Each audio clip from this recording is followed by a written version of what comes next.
There's a passage, I think, kind of towards the end of the book, where you express your thoughts on the South Armagh IRA. I had genuine respect for them. I mean, they were soldiers, and I'm not alone in saying that. I think what a number of things mark them as different. A very important aspect to that was, unlike other groupings, I mentioned Bloody Friday, all the bombs in 72. South Armagh IRA did not target innocent men, women, and children. They didn't bomb pubs, shops. They weren't putting car bombs in the center of towns. Later, as certain members who'd been in South Armagh IRA and joined the real IRA, that was a different matter. But that's not what we're talking about. So these guys, we flattered ourselves and felt proud that, perhaps we'd done a 6-month tour here, maybe a 6-month tour there. We as members of the FRU usually did at least 3 years. We were professionals. This was a long time to be in the danger zone. Members of South Armagh IRA, I mean, they've been doing this, some of them, for 20 years, 25 years, and by the end of the time the Troubles ended, 30 years. I mean, that's phenomenal to be. And and these guys regularly took, they weren't into shooting off-duty UDR men or policemen at home. They took the British Army on, full frontal. They would usually they clear the scene fairly quickly after they open fire, but they'd be looking to ambush us either with bombs or gun for gun, and that takes courage. And as soldiers, the first thing in covert intelligence operations is to know the ground. You've got to be familiar and comfortable that you know every wrinkle, every lane, every exit from this, that, or the other. They did. They knew every hedgerow, they knew every bit of dead ground, and they were skilled enough to use it.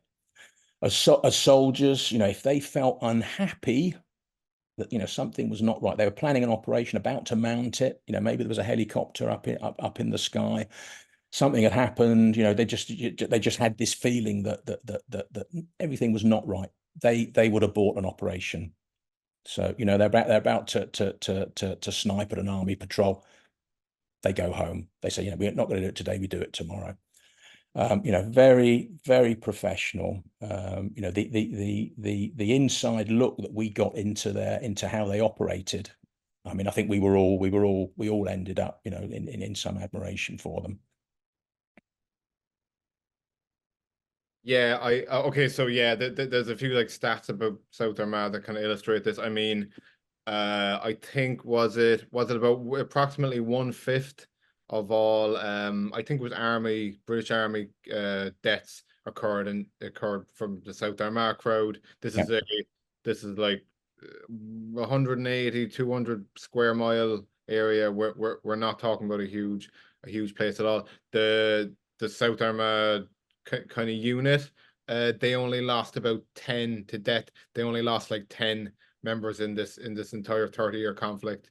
I mean, Slab, for example, beginning to end, it's not that common that someone who's like active like him would last the entire duration. They were I think being in the countryside too. It's the same with the East Tyrone lads, and being in the countryside like affords you like a lot of opportunities that being in an urban area wouldn't. The use of landmines and roadside bombs, whereas if you do it near an urban place, there's huge risk of hitting innocents. Not so much in the countryside. The South Armagh and East Tyrone crowd, they shot at helicopters. They would have like these big mounted heavy machine guns when shoot at they brought down the South Armagh crowd did bring down a helicopter at one stage, right? They shot it. Yeah, I don't did. they did bring down, right? I don't remember when, but yes, the shots were fired. I think they were using an M60 machine gun. But East Tyrone were fundamentally different from South Armagh for 2 reasons. The first is that obviously East Tyrone did murder soft targets, off-duty policemen and and members of the UDR, but also, very, very important for the way South Armagh operate is they had the border. So they could use the border, hit, if you like, hit and run raids.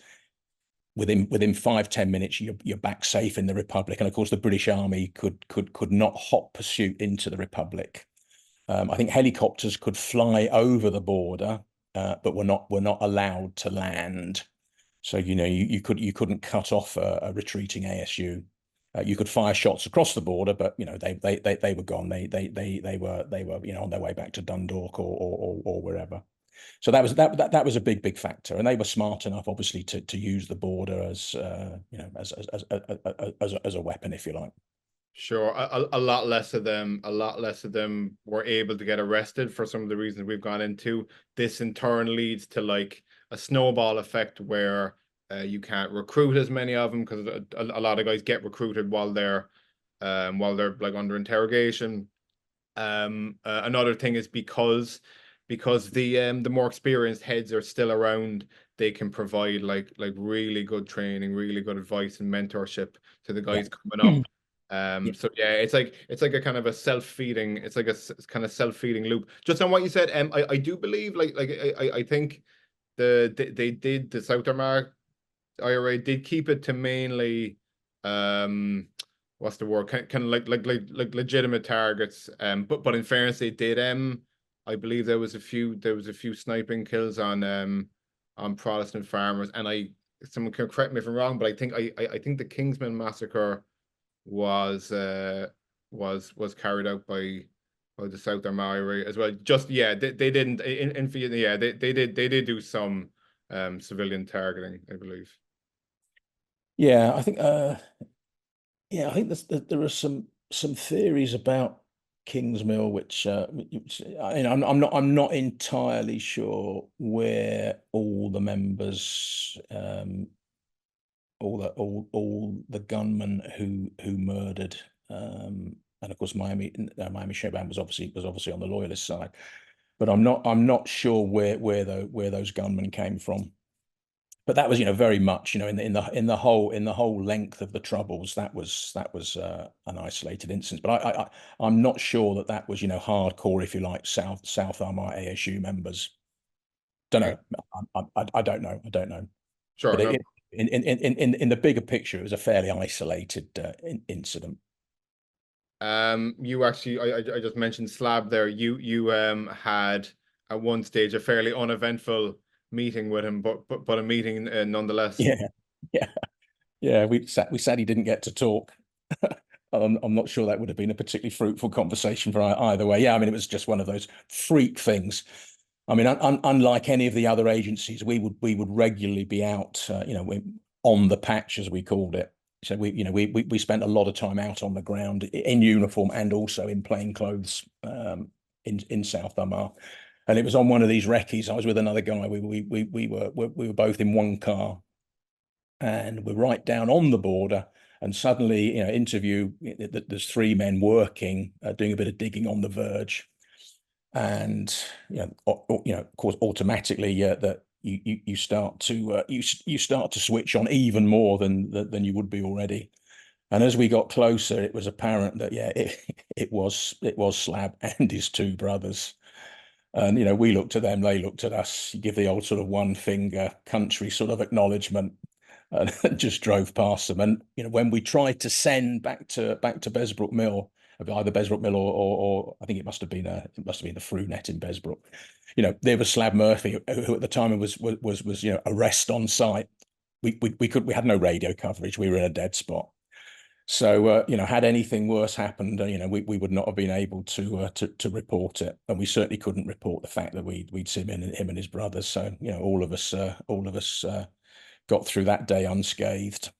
Interesting. Spooky thing, when you've seen someone's photograph so many times on the sort of if you like the wanted posters, and there he is in the flesh, but unmistakable. In fact, the 3 of them were unmistakable. What was I going to say to you? Oh yeah, I always find it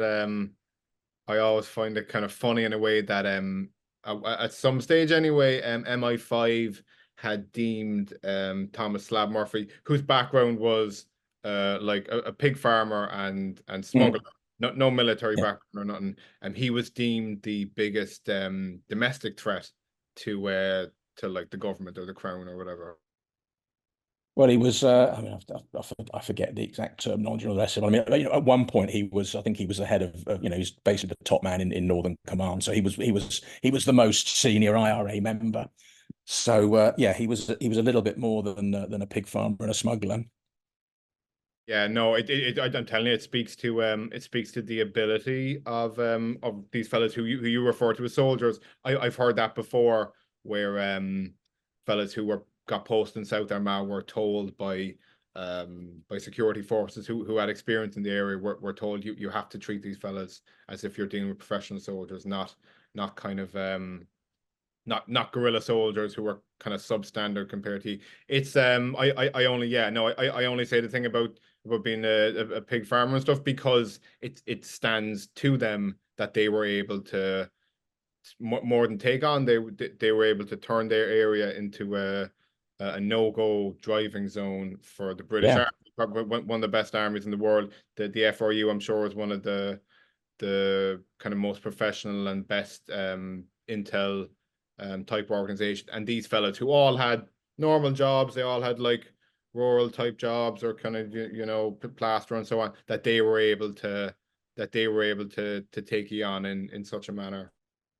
yeah, and and you're absolutely right. I mean, they denied the British Army the use of roads in South Armagh, unless, like us, you were doing it covertly. The British Army could not move in Land Rovers or Saracens because they dominated the ground. They would place landmines, and we would take casualties. And the size of the bombs they were using, you didn't generally escape those. If you were caught in the blast, you were killed. So hence the way that troops got around was by helicopter. And had they gone one step further, and we know they had surface to air missiles from Libya. Had these become operational, and I'm not really sure why that didn't happen. If they denied us the ability to fly as well, then it would have been a major issue. There would have been a part of the United Kingdom that basically was effectively outside of any jurisdiction.